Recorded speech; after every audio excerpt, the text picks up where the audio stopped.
I think it was the Academy Awards or whatever it was. Remember with Sarah Silverman, they did the What's in Your Purse? Yeah. You know, she pulled out a platinum vape. And this was like right in the beginning of our shit, you know, probably 2 years after. Yeah, but we never got anything from that. You know, but you get awareness. No, you get awareness. Chelsea Handler did the same thing for us. We didn't even know she was doing it. And she was pulling cans out and singing on her Instagram. And what is cannabis doing for you? Put some dog tags together, man.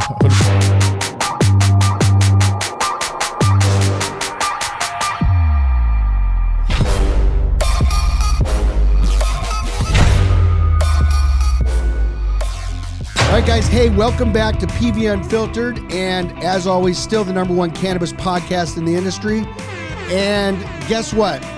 We have I don't want to say new, but man, you guys really fucking hit the market by storm. And we're going to find out how this has happened because it's not just everybody and anybody. These guys got celebrities already on this loop. And the funny thing is I went on your guys' Instagram and I found like a ton of my friends that are following you guys. I'm like, what the fuck? I mean, I have a hard time getting them to follow PV and they're already on your guys.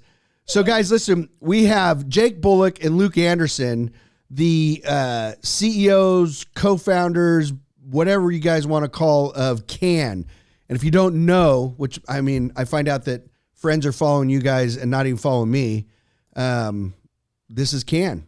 So let's, once again, thanks guys. Appreciate it. Let's get into the story because this is one of these cool cannabis stories.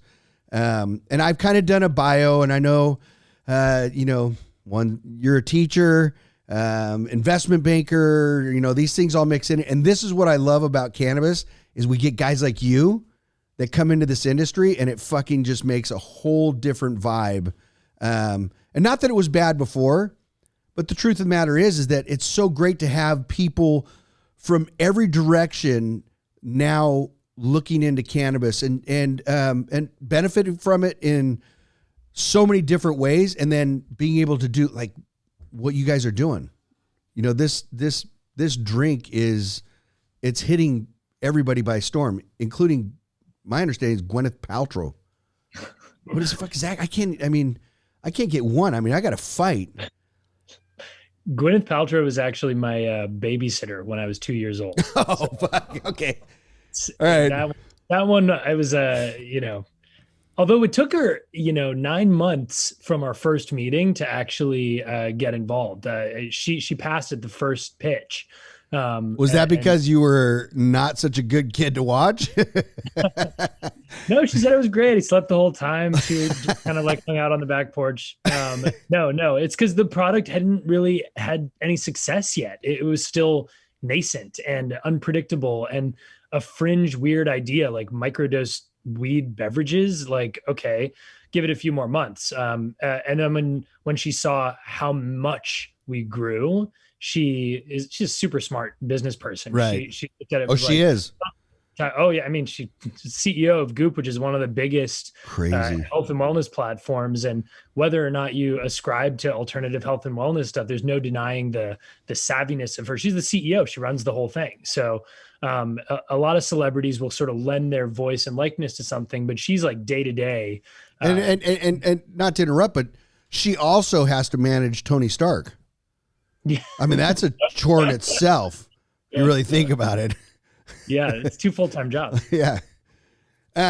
So from babysitter to now, being not a sponsor, but an advocate and being a person that's on your side. And I mean, that's huge. Yeah.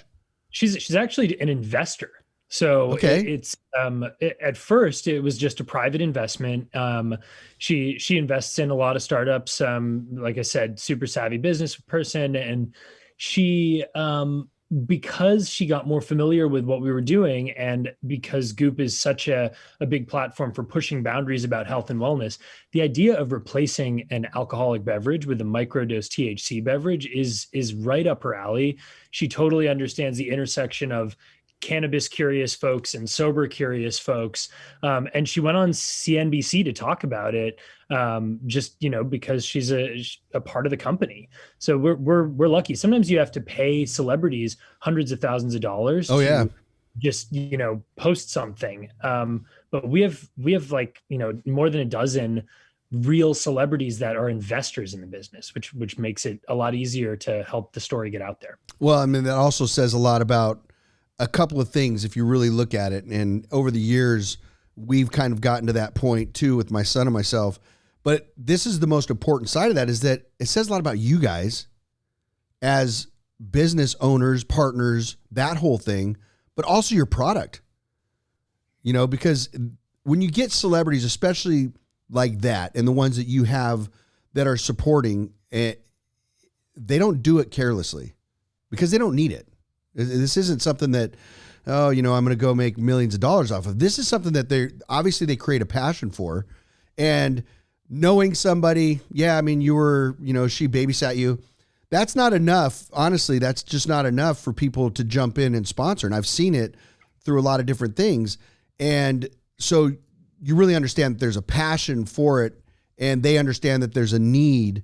And so I think that says a lot about the product that you guys have created, and you guys as the people in front of this and obviously behind it. So hats off to that, because man, what you guys have done, and I hate to say it in a way like, oh, it's a short time. Time doesn't matter how long, it takes for somebody to do something in that way. People go, oh, we've had the same thing. We've been in 11 years. Regardless, people still think it just happens overnight. But you know what? I wish it happened overnight. I would take that all day long, because then that would just say that I excelled in what I was needing to do to get to that point. On your guys' part, it's not an overnight thing by all means, but you guys have really done something really well in a period of time that, man, I wish I did it in that period of time. And then just to look, you guys got to be super excited. And then just to be able to look at it and go, where's our future? Because I know you guys know this. This is new. Cannabis today is new. And a lot of people think that, oh, I'm too late to this. And that's the thing that bothers me all the time, is when I see people, because I want everybody to be in cannabis. I want everybody to be successful in that way. And I hear people, and I have friends that are like, man, I wish I'd have gotten into this sooner. I'm like, what are you talking about? This is like right now is the start. It's the beginning. Look how many states are in it. We got a long ways to go. So now you guys look at it, you got to be super excited and to go, where's our future in this? Because what you've done in this point of time, or at this point of time, you got a long ways to go. And I can tell you this, man, it's not all fun, but it's a lot of fun. Yeah, no, we completely agree. It's interesting you say that about time, because in some ways it feels like it's been forever, and others it's been like overnight. But we've been working on that, sort of the idea behind this, for a long time, and testing with consumers and like actually sitting with it. And is this something that needs to exist? Like, will people want this product, and what is the right dose level? Is it 2 milligrams THC where we ultimately landed, and how do you know that for sure? And how much testing do you have to do? And can you actually make the product taste good? So much of the cannabis industry has been focused on effect and occasion. When do I use this? What do I use this for?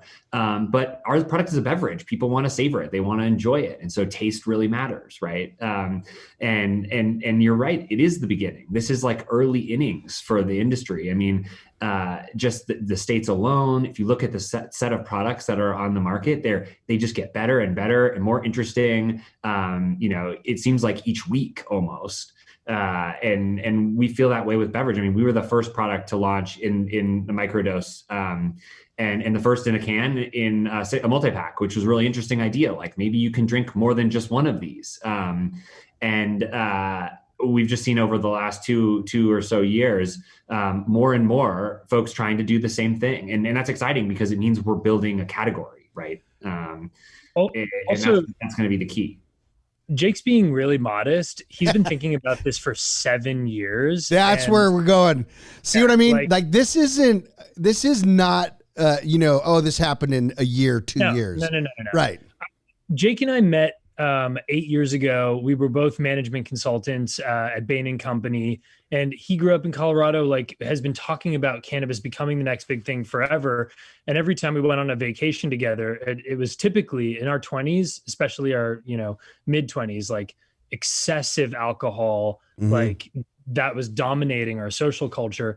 Jake was like, cannabis is going to become more mainstream. It's coming, and it's probably going to be a microdose beverage. And I was sitting across, I remember so distinctly, we were in Hawaii, and I was sitting across from him at a table with a bunch of our colleagues. And I was just like, that's the dumbest fucking idea I've ever heard. Like, I'm never going to drink a weed soda. Like, I have my hands full with alcohol, literally like 2 margaritas.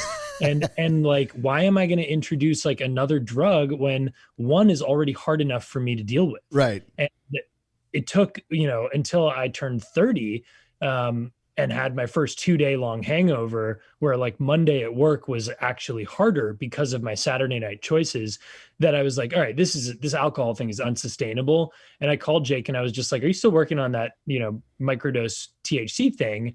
I think I finally get it, and I want to help. I want to be involved. And this is the full circle side of it, and this is, and I think, so my wife was really in that drinking phase and big in drinking.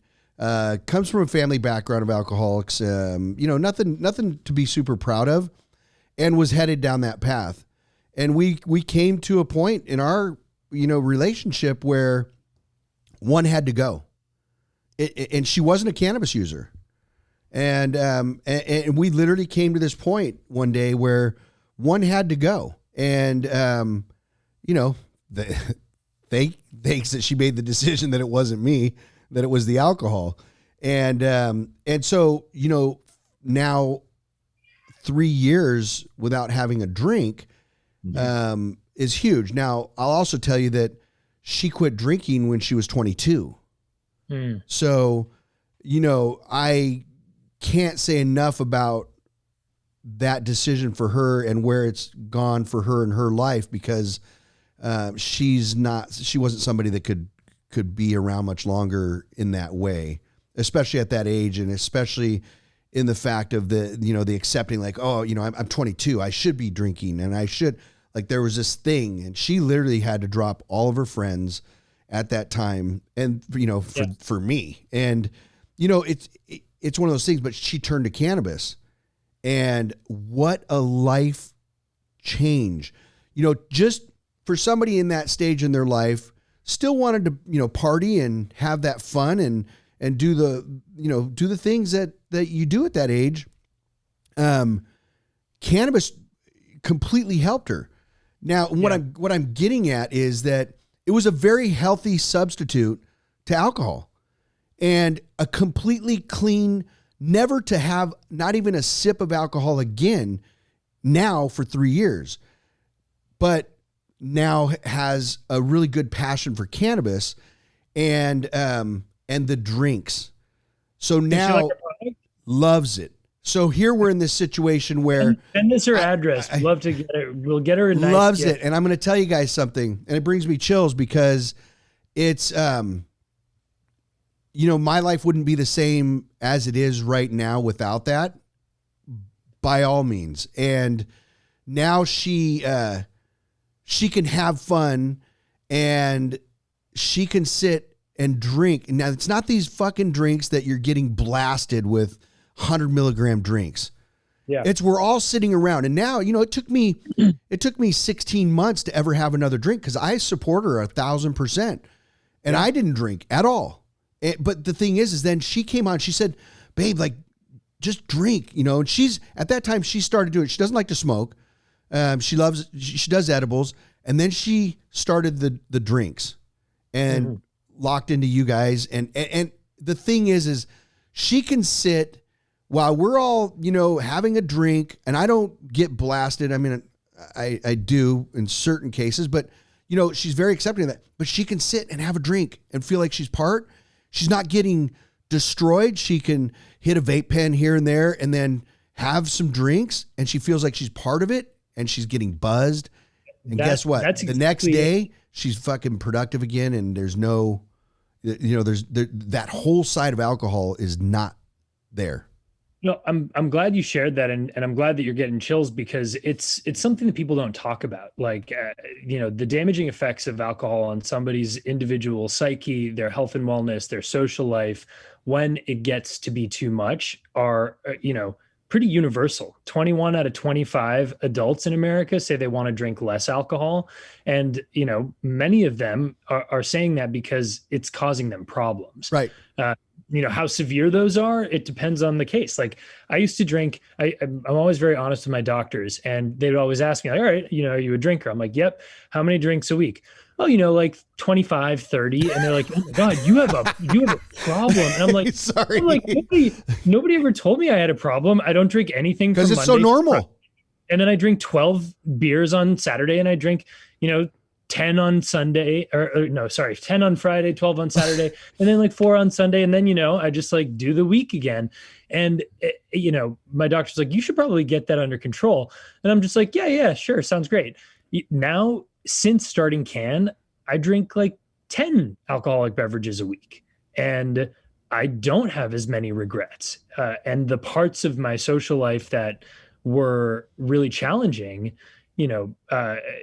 coming out as a queer person in your mid-20s, like, you'll hit the bottle in order to kind of numb the pain of that emotional journey. And, there are a lot of people out there that are experiencing that same sort of thing, and that reach out to us every day with long notes on Instagram, with long emails saying, like, not only is your brand like cute and fun and cool and allows us to feel that I'm holding a drink and not excluded socially, but it's changed my life in a way that I didn't even understand.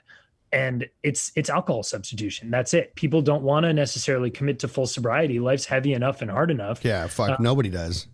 Listen, I don't want reality. I admire the shit out of them. It's incredibly impressive. The most impressive people I know are sober people.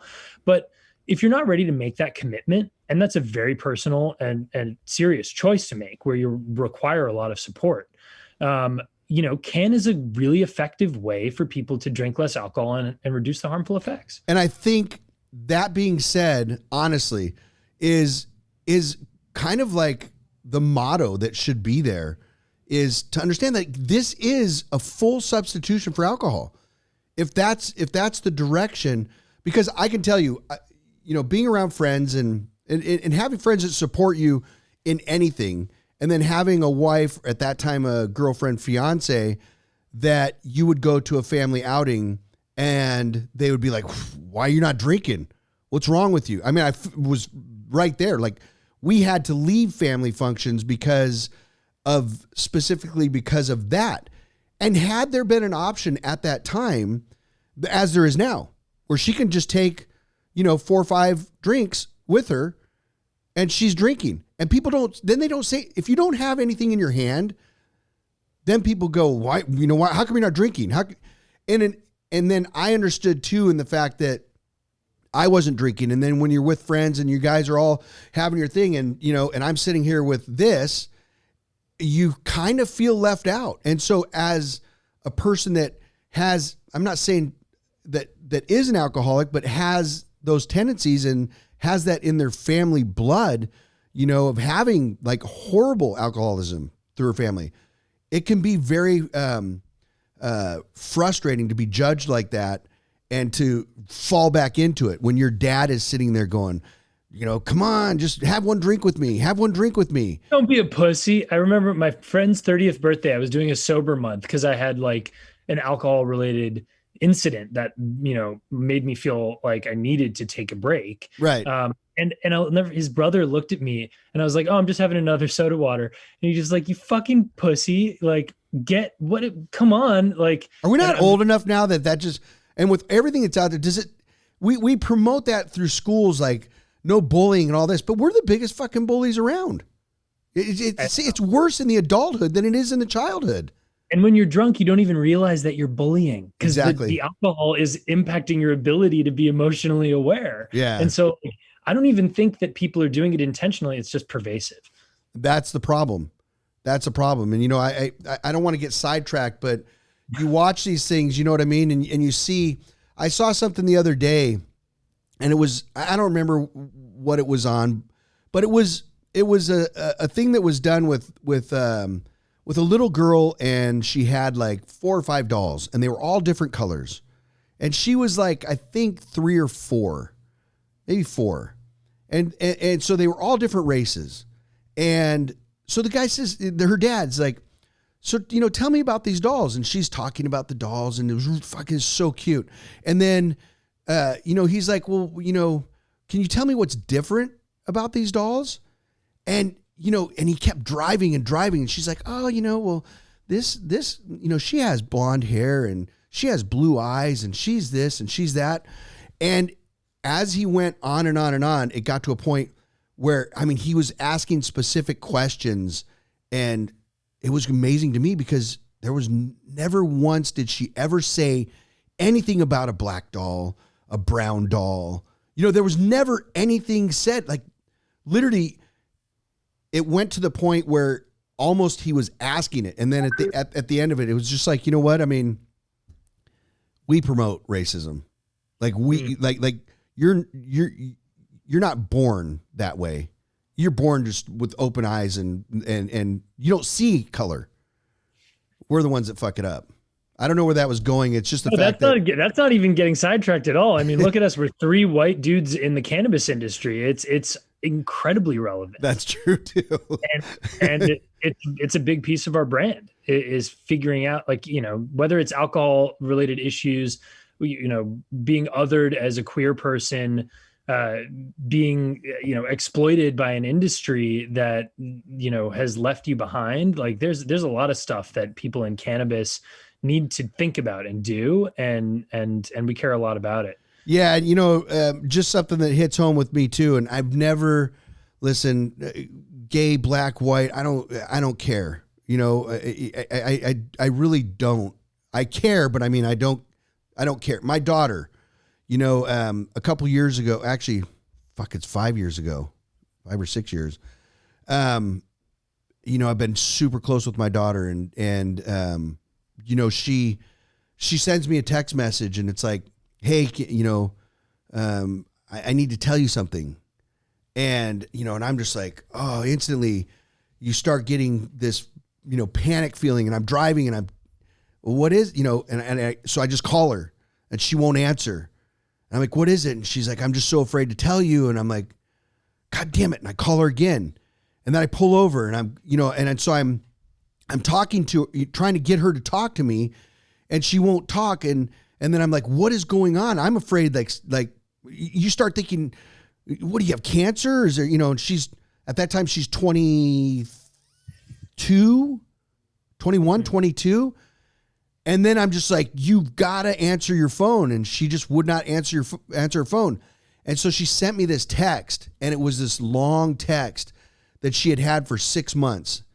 And it just started off with, I feel so bad that I haven't shared this with you, and this and this and that. And it just goes on, and I'll probably cry. I'm going to try not to.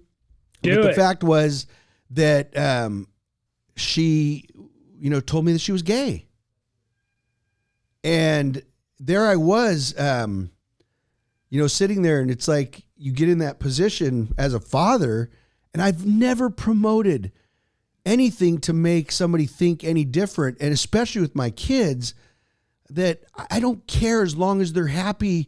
You know what I mean? Like that is it. And I've never been that person. I'm sure I've used slang, calling somebody a fag and this and that. You know what I mean?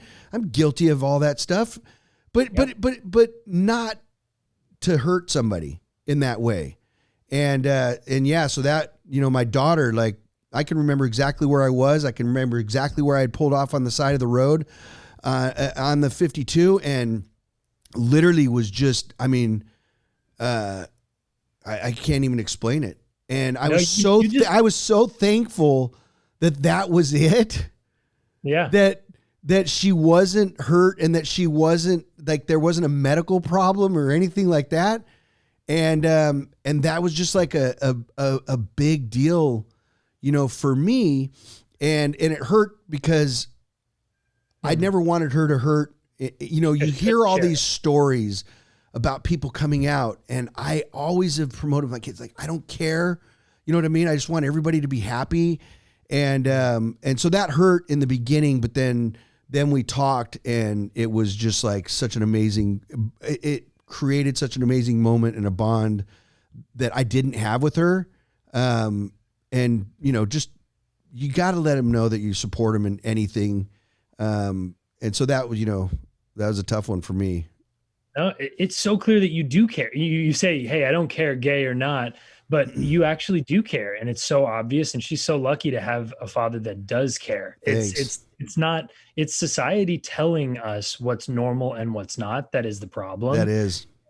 And you being a part of the solution and being loving and accepting of her is really amazing. Yeah. Yeah. And I didn't, I tell my sons the same thing. I'm like, and especially then, and then, you kind of open up this avenue, because I don't want somebody to be pigeonholed into something that they may not be their thing. And I get it. You know what I mean? Right.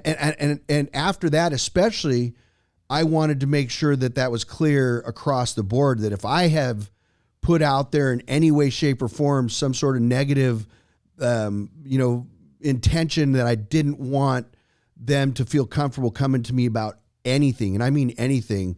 I wanted to make sure I cleared that slate, and so I'm super proud of her, and in every direction I support, 100%. I'm super fortunate to have, all my kids in this business. My son, my oldest son being my business partner that actually started. He's the one that came to me about doing this 11 years ago. My youngest son, which is running, I think we'll do upwards of 70 million in Michigan alone. And my daughter, which is also the controller on that side. So yeah, I mean, I'm super lucky on that, but this isn't about me. You don't even get fucking sidetracked. So how did you guys get started? We're how far in are we on this? I mean, we haven't even talked about how you guys got started. Just to tie a loop on that, because all that's so tied into how we got started. Like, we, othering and feeling like you're left out is a very, very big problem, and it can be for so many different reasons. And you can be excluded from drinking culture. You can be excluded from stoner culture and not feel like you are cannabis enough. And Jake, you have theories about this, so I'll let you explain. But that's why we exist as CANN, is we are, we're trying to make cannabis culture more inclusive to people who were excluded by it. Yeah, totally. I mean, in a lot of ways, like this product, the idea behind it, why Luke and I worked on it together, was like, it was sort of an idea, like, can you create a bridge? Can you take people like us that were frustrated with our alcohol consumption, trying to drink less, and can you take folks that, have been working in this cannabis industry for a long time and create some sort of bridge? Like, where is that intersection? And beverage we liked because it was social, if you did it right. And it keyed off of those heuristics we have about alcohol. Like you said, it's at the family barbecue, and you can throw a bunch of CANN into the cooler alongside beer, and it just fits in. It feels natural and normal. And then the real question was, could you figure out how to do that in the cannabis industry? And that was, in the early days when Luke and I were trying to figure this out. I mean, we knew we could make a product that tasted great. We had a really good sense that the consumer wanted kind of a 2 milligram THC type of a buzz.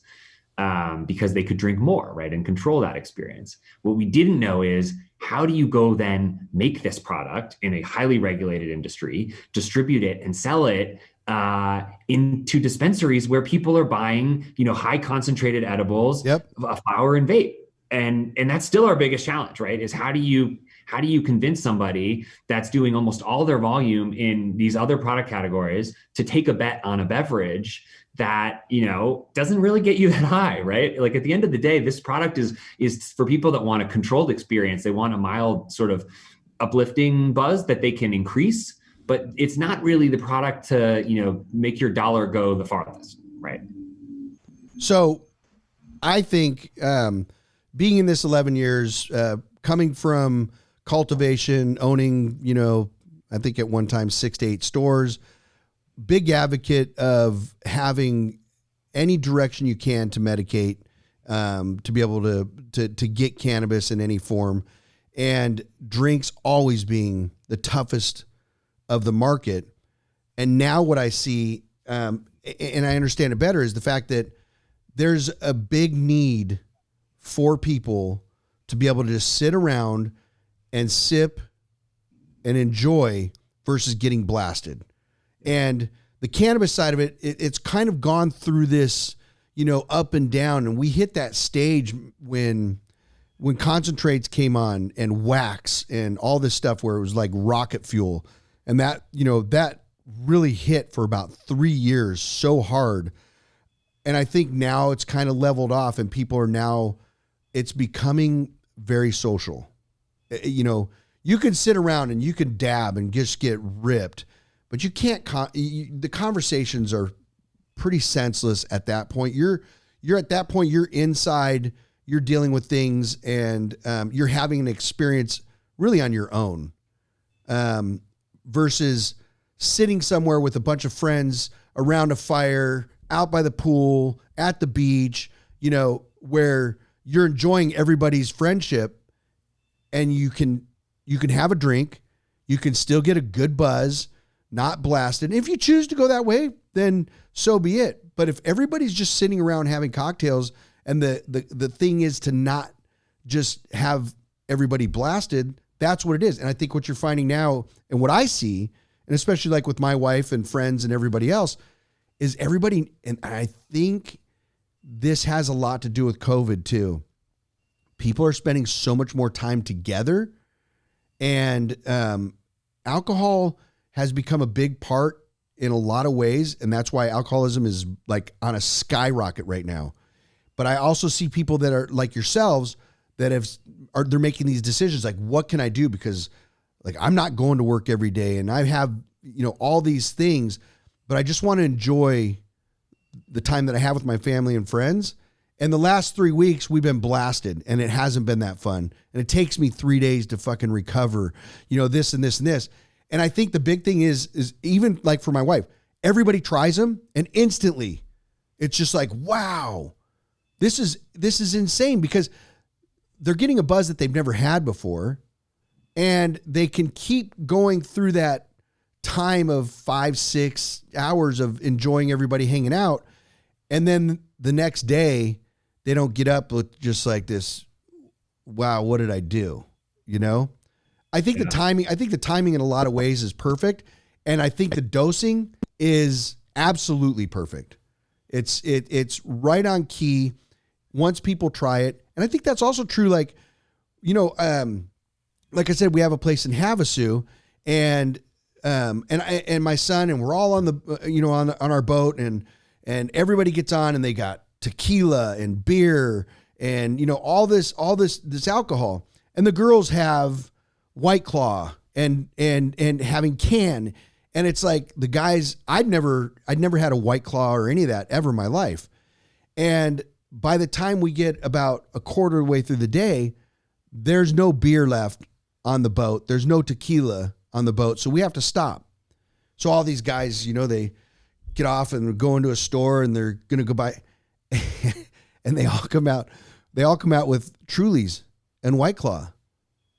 And I'm like, in the beginning, they were like, oh yeah, the women drink that and this, that.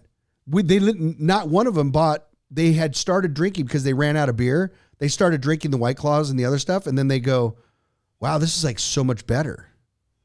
And I think that's the same thing that's happening like with your brand and with your drink, is that people, you guys are marketing wizards. Obviously that I don't care what anybody says.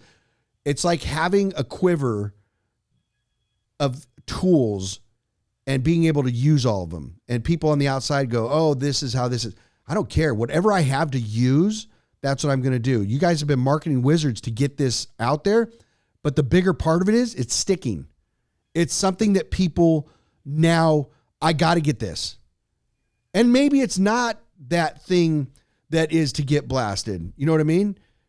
But I think there's more of a need for it now than there ever has been. I've sold drinks across the board through our stores, and they're kind of fad. They're like, people would, it's kind of like a gimmick, like, oh, there's and I don't want to name brands, but something is happening with your guys' brand, and it's the brand, and it's the fact that there's quality behind it that is keeping people going back to it. That's the only way you can do it. You could have every celebrity in the world that promotes something, and we've seen it with everybody, including Tommy Chong, everybody. Yeah.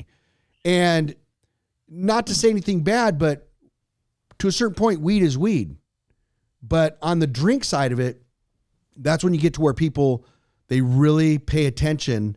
And if it tastes good and the effect is there, that's it. And that's why you take like White Claw and Truly, like those, they exploded. And guess what?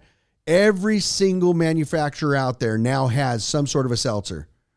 Yep. And so that leads to you guys and what you've done. You've started this now consistent base on what you have, and the quality is there, and people are now just like, yeah, I'm just going to grab some CANN. It's like, it's becoming a norm. Mm-hmm. And I think that's the way to say it. It's becoming a norm. We said it from the beginning. We I don't know, a million times we probably said it since, which is we want there to be beer, wine, and CANN at every social occasion. It's like you come into, whether it's a house or a party or you're on the boat and you're like, oh, we've got some beer here, we've got some wine, we've got CANN. Like it's just we named it CANN for a reason, right? Like it was a lot on the nose, but the idea was, we want it to be a category, that it's a type of thing you need to have at a party, or you need to bring, or you want to, like, as you're thinking about a social event, oh, I want to make sure I've got some wine, some people like that, make sure I have some beers, people like that. Oh, I should also have some CANN. Like it's another option. And I think your point about COVID is a really smart one. Like our biggest competition is really alcohol, and that's in, bars and restaurants. Those shutting down forced everything in home, and in home is where cannabis can play because we're allowed to do that, right? And so all these people were started the first, month of the pandemic drinking white wine every night and realizing that they didn't feel that great the next day. And so what else am I going to do as I'm, cooped up in my home? And so it's gotten people to try the product, I think, for the first time. And it starts and ends with the flavor. At the end of the day, it's all about taste. Like we spent so much time perfecting that taste. It was the thing that we noticed first when trying beverages was like, the taste is not being prioritized. Like you can tell. And it was hard, right? Like a lot of the science has changed. It's allowed us to make a better beverage, I think, because we've got really strong emulsion technology that doesn't really have a taste impact. But that's just where it begins. I mean, talking about not having a grassy kind of cannabis taste is step one. There are better other questions that people are starting to look at. We see this with our consumers all the time. Like, where is your juice from concentrate? Do you use preservatives? Like the preservatives have an impact on taste. Concentrated juice has an impact on taste. Do you use flavor? If you use flavor, is it all natural, or is it, sort of one of these hybrid with other natural flavor type concoctions? Sweeteners. People, we use agave, 100% organic from Mexico. A lot of folks are trying to use kind of like sugar substitutes, fake sugar, or some sort of like natural, cheatener, we call them, like a stevia or a monk fruit, which leaves a kind of an aftertaste in your mouth. All of those things are things that we thought about from day one to really deliver on that promise of like, when you try this, you are going to love the flavor experience of it. That's just as important. So getting to that point, I know you've been talking, it's a project that's been in your head for 7 years. And then when you finally start to materialize and you guys get together on this and go, okay, look at your guys' backgrounds. Like you had to go full scoop in this, right? Yeah. It's crazy. And so when you get together and you do something like this, you got to make that commitment. How does it start out? Because I know you're laughing. How does it start out when you're doing the first taste? We do it here all the time. Everything that we do is exactly what you guys are saying. So I just like to see like how similar it is. And the other thing is how honest you are with yourself and each other when you taste something, because I am that guy. Like, I don't care what's going on. When we go through taste tests, I'll tell you it tastes like shit. I'll tell you it tastes great. And that's my opinion. And when you take, 30 other people's opinions and you put them together, it is very broad, but you can really kind of find the truth within a few people. It's just the two of us and one, contractor, food scientist that we consult with in a room, just like yelling at each other. It's 6 hours on the lemon lavender. Do you do 6 drops or 7 drops? It's a totally different drink. It's warm. It's bright. It's like we're not like, we think we have good taste in food and beverage things, like, but we don't have a background in like culinary science. Right. And so we're creating it from scratch, but we are trying to make it like relentlessly high quality, like the best tasting drink we've ever had. And we're also two people with two different taste buds. So sometimes I really like something and Jake doesn't.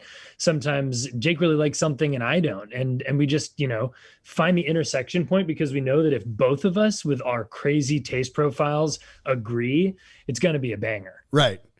And and that's the truth. Now, outside of that, you take it to your friends and you go, hey, just give me your honest opinion. And I have a story with this. I actually did a podcast the other day. I don't know if you know Taylor Steele, surf legend, movie icon, whatever. But there's a funny story behind this. So you take it to your friends. Do you guys actually get the true, honest opinion from your friends? It's crazy. People, friends, will lie to your face. It's insane. And I think it became really real for us at one point when we had tried a friend's beverage, and it wasn't in the cannabis space. It was in a different beverage, but he's standing right there and he hands it to us and we both drink it. And I think both Luke and I were like, oh, it's great. And then like later we turn to each other and say like, oh my God, it's terrible. We would never sell it. I don't say it's great. I say, I love the label. It's like great, cute branding. Yeah. Well, we found some ways around this. So the biggest tip I can give is don't give anything to anyone to try in its final packaging. Put it in something, put it in a mason jar, put it in some sort of, blank can or whatever, and tell them before anything, we can change anything. It's all changeable. We're just trying to get your like honest opinion. It helps because they mentally don't think about it as like a finished product. Right. And we found that then they'll give you better feedback. That's a great idea. But yeah.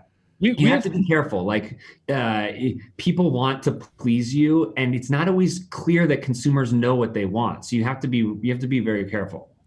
We're lucky. We both worked at Bain & Company, which is one of the best management consulting firms in the world, and prides itself on consumer research. And so we had beaten into us, like, how do you get really good data and how do you ignore bad data? And I think we're really grateful for that shared history, because we never argue. We argue about the flavors, but we never argue about how to arrive at a conclusion and use the right scientific research to get there. And that's important, because either one of you guys could fuck that whole thing up. You know what I mean? Yeah. Either direction. I know I'm in the same boat, because if you're that person that is just like, this is it, this is how it's going to be. This is, it's collecting everything that you can, all the information, and pulling yourself out of it personally and your personal needs and tastes and whatnot in a way that you're accepting of what really is in front of you.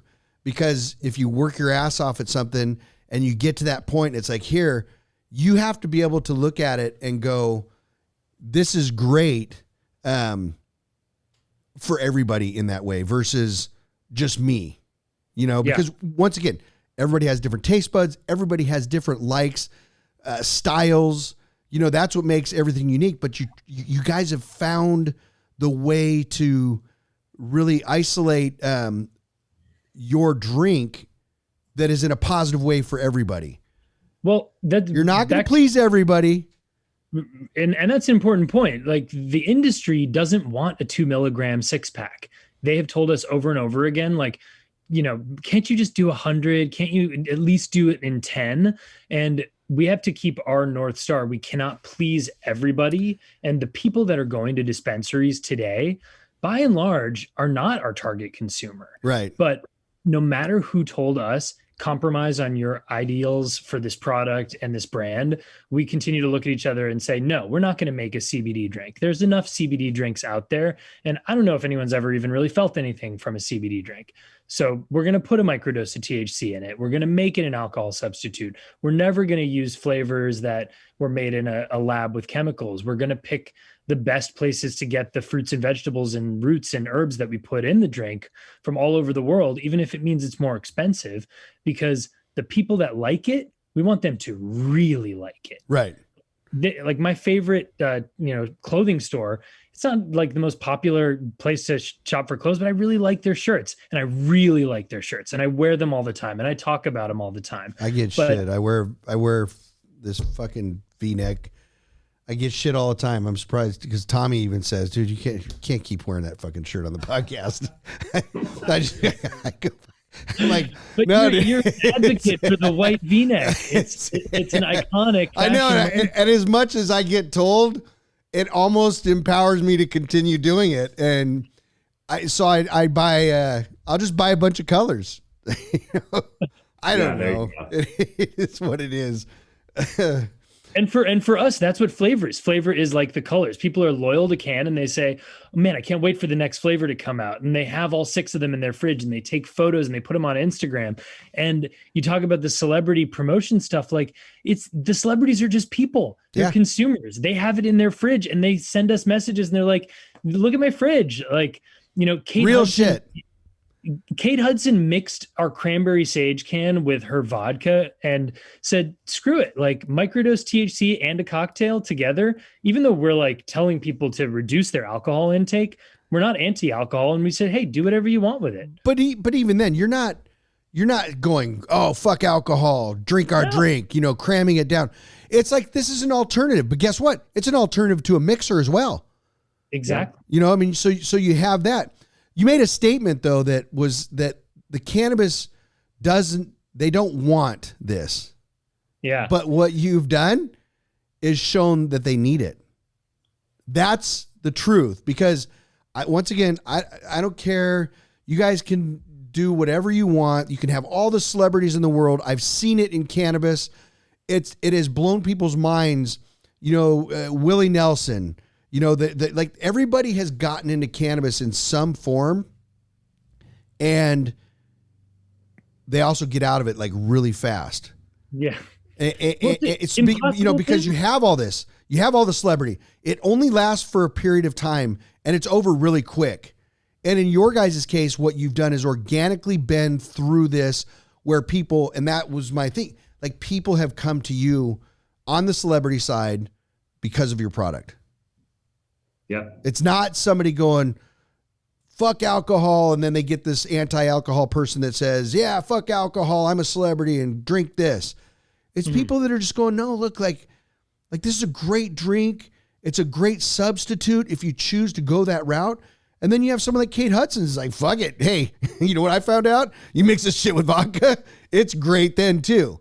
It's not just one avenue.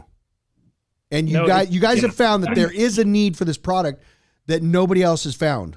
That's the truth. Fully agree. It's about inclusion. It is about giving people options. Yep. It's, sometimes you want to drink a water. Sometimes you want to drink a cocktail. Sometimes you want to drink a microdose THC beverage. And sometimes you want to mix all 3 of them together and just have a day. Like, you do you. Yep. We are not here to hate on anybody's journey. It's just about providing something new and different that brings you joy. But I think in the end of that too is the fact that when people do use your product, or I hate to say use, when people do consume your product that never have, it's an experience, and they can, even if people that don't typically get high, they can still have it and not get that fucking paranoid, like, oh my God, you know what I mean? Then they get this. It's a great introduction to cannabis as well. My wife had a friend that has never smoked anything in cannabis at all, and started drinking and fucking loves it. Yeah.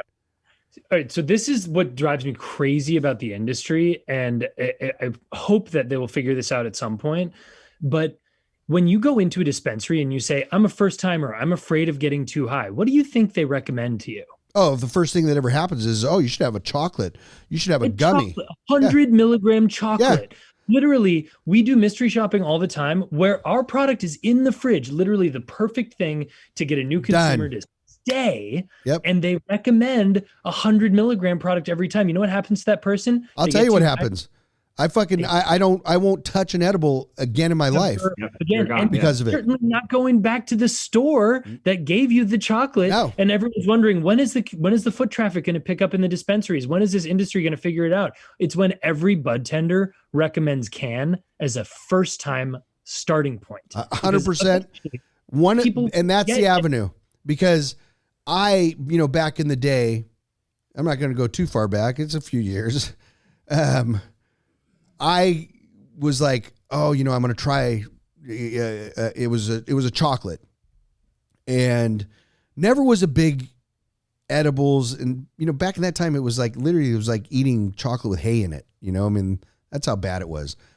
But I ate an edible that was so fucking strong, and I've never touched another one ever in my life. Like, it's just, even now I sell them. We have, everything we have is that it took me to a place that I just don't ever want to be. And so at the store level, when we had stores, that was our thing, was the last thing that we would ever give somebody that walked in the door. And that's probably was why it happened to me, was that I could portray that to our customers at that time, would ever give them an edible, because nobody ever just eats, snip a little corner off and eat it and then wait an hour. No, it doesn't happen that way. That's why something like this, because I hate to break the news, guys, but cannabis is on an absolute roll with new people coming into the industry. And I'm going to tell you this, it's not fucking 16, 18, 20-year-olds. We're having 40 to 60 to 80-year-olds that are trying cannabis for the first time. My wife's grandparents had it for the first time. They're fucking 82 years old. Yeah. He's now using it. He had a stroke and he's using it, at this time.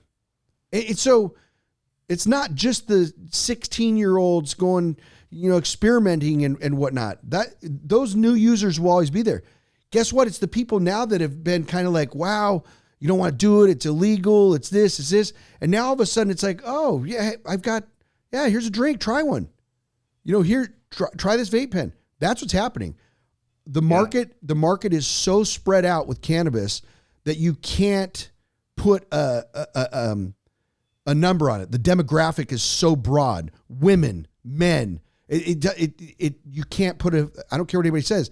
We've been looking at this, and how do you when we're building a brand, you guys know, it's like you have that person. So you create this person, you give them a name, you give them the things that they like. They like a cat, they like the dog, they like this. And that's the person that, as you build, then you market to that person. How do you do that in cannabis? How do you guys do it with your drinks?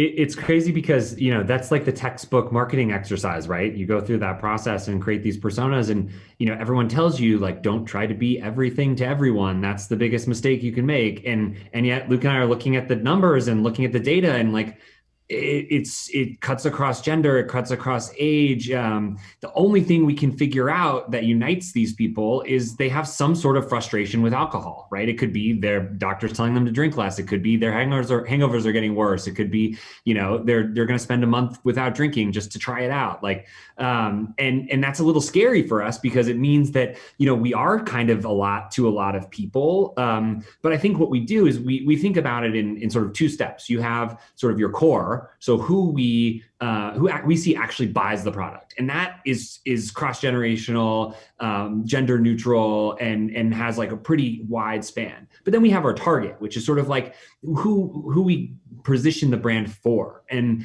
that that for us has always been kind of us, right? Like sort of millennials getting a little bit older. We're on the sort of the cusp of pop culture. We understand some of the things that are happening and like make fun of them. We don't take ourselves too seriously. In a lot of ways, the appearance of our packaging is very like of the moment.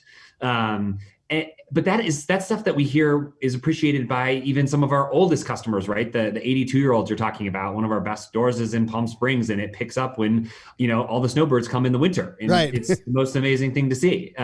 So it's been fun, and we're still learning. So, that answer may change in 6 months, but at least right now, it's a very diverse group of customers that drink this product. Yeah, I mean, I think the package is amazing. We started out, we were the black and gold, it was always just such a dark place in cannabis. You walk in the store and you could have the brightest lights, but everything that was around was all black and gold, black and silver, that was it, that brass knuckles look. And it was just, so we made the transition when we were able to get licensed here almost 3 years ago. We completely shut down for almost 2 years. We only wanted it to be 6 months, but with the build out and everything and licensing, it was about 2 years. But we completely rebranded. And as you can see, the colors that we have, that's the direction. And my son kind of fought it just a little bit in trying to understand, because you're so used to just cannabis being that stoner, that look. And we came out with this, and honestly, and when we first started hitting the stores, they're like, the fucking pink and this light blue, like, what are you guys thinking? And I have a podcast with one of my friends that owns a store here, Golden Bloom, and he, and it's kind of a cool podcast because you get to see, we were the very first product in California to go to these colors, and now look at what has happened. And what we said was, it was kind of like, it's time to get people to understand that cannabis is fun, that cannabis is normal, in so many ways. And it's time to accept it and quit putting it as this stigma of, that fucking long-haired teenage kid that's rebelling against his family and, all those things that it used to mean. It's time to make it something different. And that's why, when you look at like your packaging and stuff, it's fun.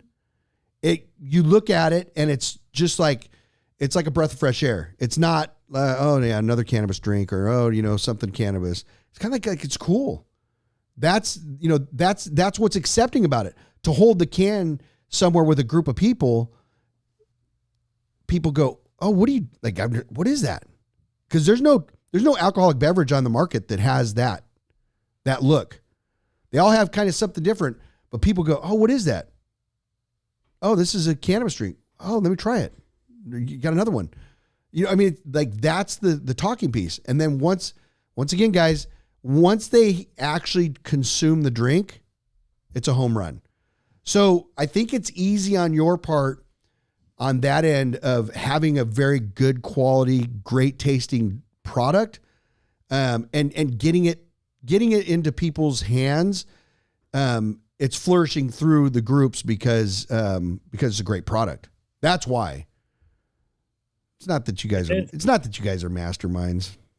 No, we're not that smart. Yeah, we agree. The product is, yeah. When you like something, you like something, and you generally like it for years. And what's exciting to us when we look at the data is people don't like quit being a consumer of CANN unless they're not the target. Like if they want a 100 milligram product, go get it. We're exactly. not that. And they still can. Yeah. Or have 50 cans. No, but people who like our product, they buy it like once a week sometimes and just continue to have it in the fridge. And there are very, very few cannabis products that people buy with that frequency. And all we're trying to do, guys, is we're just trying to get everybody to drink like Luke used to. They just need 25 to 30 drinks a week. Yeah. That's it. Take them all 2 milligrams of THC each, and then you're fine. That's it. So what's next? It sucks that you guys are, don't get me wrong, Scottsdale's really nice, but you guys, California, and you guys are sitting in Massachusetts and Scottsdale. we've got the whole team is spread across the country. It's actually been pretty comical this last year. We're hoping that, sometime this year we can come back together in LA and feel like a real team again. But the good news is it's helped us, explore some of these states, both of the ones that Luke and I are in currently and others, and start, really putting together plans to open them up with CANN. It's obviously not easy to do. As you know, you've got to kind of recreate that supply chain in each state, but right. We really like Massachusetts. We really like Arizona, and we really like Illinois and some others. So hopefully we'll have great news over the next few months about new CANN markets. Ooh. So we're launching. The great thing is Arizona went recreational, which is big. Massachusetts is already it's one of those places that you should be anyways, because everybody's out. It's cold right now, sitting inside. There's nothing wrong with having a can of CANN, but in Arizona, I think that market is huge on that level, and then just having the river and the lakes and all the stuff that goes on there, it's like one of those things that Red Bull had to work their ass off to get that out there. I think it's much easier on your guys' part. Because for the longest time, I thought Red Bull tasted like shit until I mixed it with vodka. And that was the only way I could get it.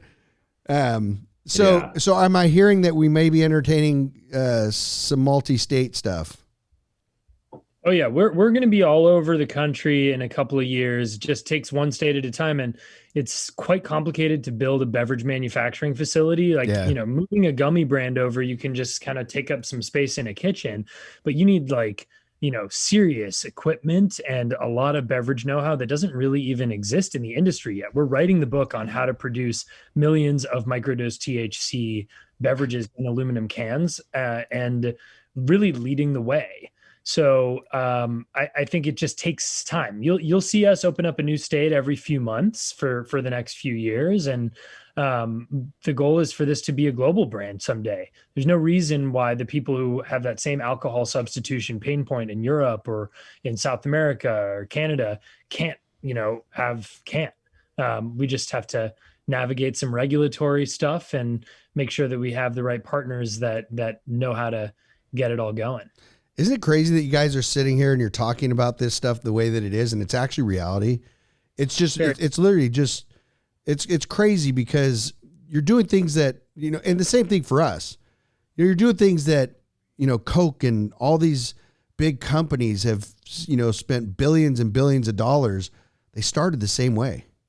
No, literally started the same exact way. And and to sit and go, yeah, you know what? I mean, we just know it's a path. It's, to be global is one thing, and we're going to go through and solidify ourselves in through all the states in the U.S. and go that route. I mean, it's like what you're doing and the thinking process that you have is way more than your lifetime. Your guys' lifetime, as you're doing this, will continue through your family's lifetimes and, people in your company, and that's what you're building. And nobody's standing back there going, you guys are nuts. I mean, I'm sure they are. Oh, they are. And they have been, right. But I think people are taking you more serious now. No, they are. And we want the competitors actually to do well. There are a number of other brands. Don't ever be the ones that shut out competitors. No, it's a category. You have so many different types of kombucha out there. They're all great, and they all reinforce the legitimacy of the category. We applaud anybody who's coming in with an approachably dosed cannabis beverage. Just make it taste good, and we're a huge fan because we need more people to have good experiences with drinking cannabis rather than just that fad moment where they got it as a joke and either got too high or it tasted like something from a gas station in 1995, and they never go back. And sometimes the other side of that too is the cross marketing. Not that you want anybody to fail, but the idea is that the exposure, especially to the drink industry, it needs to be out there in a positive way. So if you have people that are exposing people to drinks in a positive way, it's giving them more options to go be a little more adventurous and try your product. at somebody else's marketing expense.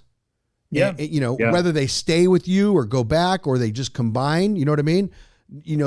Some days you feel like a Snickers, some days you feel like a Reese's peanut butter cup. I don't know. You know what I mean? Hell It's just, it is one of those things. But what's next as far as the product for you guys? Yeah, I mean, we've done a ton of innovation over the last 6 months. We launched our High Boys, which are a slightly taller can. It has 5 milligrams of THC. And then we also launched our Roadies packets, which are these little liquid packets you can take on the go. Those have been really popular with folks, especially, going out on hikes or to the beach or whatever. It's much easier than carrying a bunch of cans. And then we do seasonal flavors. So we had, most recently, we've got cranberry sage through the winter. We'll bring back ginger lemongrass this spring, which will be really exciting. That's a huge fan favorite. The sage is like the shit. Yeah, the cranberry sage, it's so good. And so we'll keep doing fun sort of innovative flavor launches alongside those. And we're also working to bring more flavors to the Roadies and the High Boys. So a lot of fun stuff on deck for this year. What about like accessories? I know it sounds kind of, I haven't noticed, but what about doing, Truly and all those that came out with these, the cup coolers? Have you seen those? I don't know what that look is, but no. Yeah, I don't think we have. They're the little things. Look them up. I didn't know, but every girl on our boat had these cool little. You put the Truly in it and screw the top on it, and it's like it's almost like I don't know what you call them. Like a koozie. But it's not. Yeah. But it's a designer. It's metal and it insulates. Yes. It keeps it cold. Yes, it's almost like a Yeti type thing, and they go nuts over them. Well, I mean, we'll make some fun. We make an iconic sweatshirt. There's a pink sweatshirt that you can actually order all over the country that Olivia Wilde was just photographed wearing, and she's like super hot in the media right now. And so merch, a little bit of that is like a part of our product roadmap, but Jake and I are mad scientists related to like flavor, and we want to make the most innovative, groundbreaking drinks. Some of them may not even have cannabis in them. Like, a microdose psilocybin seltzer, that's not off the table for us in the future.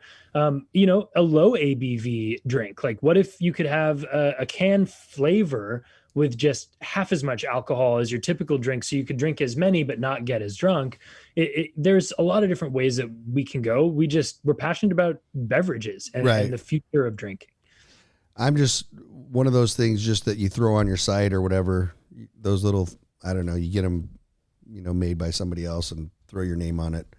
They go nuts over them. They, put little designs and stuff, and they're just like, oh, I got to have this one. One of those things. I don't know. I know there's a million things. We're in the same boat. I love our chocolate, the non-medicated, and I'm not saying it because it's ours, but it's one of those ones that I go, man, we can even figure out how to get this shit in the stores, just on the shelf, somewhere. But I mean, there's obviously that's how we all think, and you guys are already global. Now you just got to get there. I mean, we're in 4 states, going to be 5. It's challenging, but it's worth every second of it, for sure. Yeah. So other things to be excited about that are non-product related, just speaking of that like global nature of it, like the fact that we have all these really talented celebrities on our cap table as a part of the business, like they're excited to do creative work to help us tell the story. And so I think you're going to see some really awesome, very funny, very poignant, smart media that CANN puts out there that helps educate people on the product and its value proposition. And I don't want to give away anything yet, but this year I would expect to see some big names just kind of getting creative and having fun with it. And once again, how fucking awesome is that? And I think that's a lot of another thing to do with what's happening in the world right now. And not that it's on a level of exposure, but I think what you're getting is you're getting people, celebrities, you're getting athletes, you're getting people that are now kind of sitting back, because there's music artists, everybody Nobody's touring, so they have all this time. And I think they're getting time to reflect and see what's important and some of the things that are now, they have all this shit that gets tossed at them. And now they actually have time to kind of sort through a little bit and see what has any depth and meaning to it. Not just money, but just something there. And they're more available now via Zoom or however else, or just to have a conversation than they have been when you're touring, 200 days a year and everybody's pulling at you. You're seeing a lot more availability in that way. And, our biggest claim, which we never even used, was back in the days when there was, I think it was the Academy Awards or whatever it was. Remember when Sarah Silverman, they did the What's in Your Purse? Yeah. She pulled out a platinum vape. And this was like right in the beginning of our shit, probably 2 years after. Yeah, but we never got anything from that.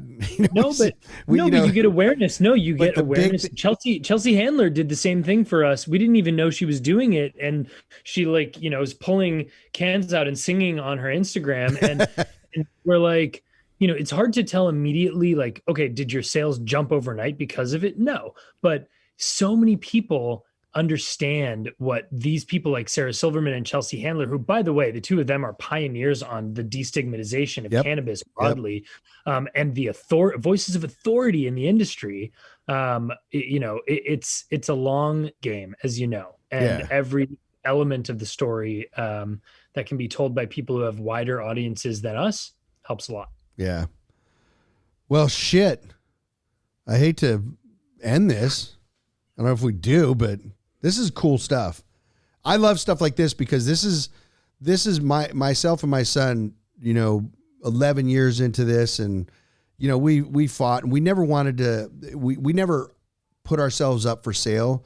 We've always been accepting, and we did a great deal with a company, a Canadian company, Red, White, and Bloom. And we retained full control, and what a great group these guys are, and for us to be able to just really continue growing this company has been huge.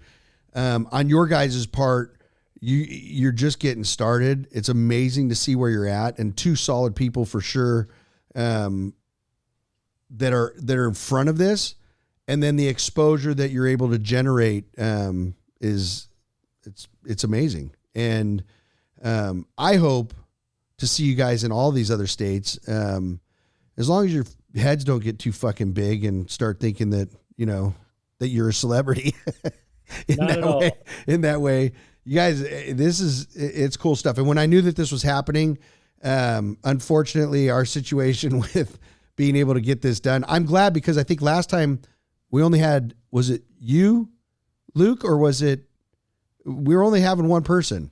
Yeah. I think it was just going to be me. Oh yeah. So we got lucky. Yeah. So I'll thank the roofers, that we were able to get both of you guys, because it makes it so much better. Not that it wouldn't have been the same, but it wouldn't have been the same. Yeah, no, glad we were able to do it. So, well, good luck, guys. I mean, you guys, you have an amazing product. It speaks for itself. That says a lot. And then you guys behind it says even more. I'm super stoked that I was able to get this little bit of your time on here, and look forward to the new stuff. And my wife thanks you guys immensely, and I do as well. And just the avenue that you guys have provided for people to not, have the alcohol every day, or to just kind of supplement in some way is you'll never get thanked enough for it. It's always going to be there though. So. And send us your daughter's address too. We'd love to send her a gift. Oh, absolutely. Absolutely. So just figure out how, I'll get that over to you.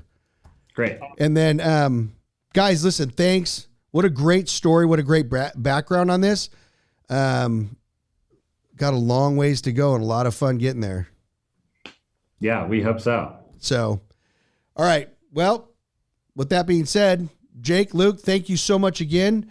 And this is CANN. It's not the end. It's the beginning of CANN, and you can do it. I got a million of these things we could throw in there. Yes, we can. All right, guys. So Thank you so much. PV Unfiltered, like and subscribe. It's all free.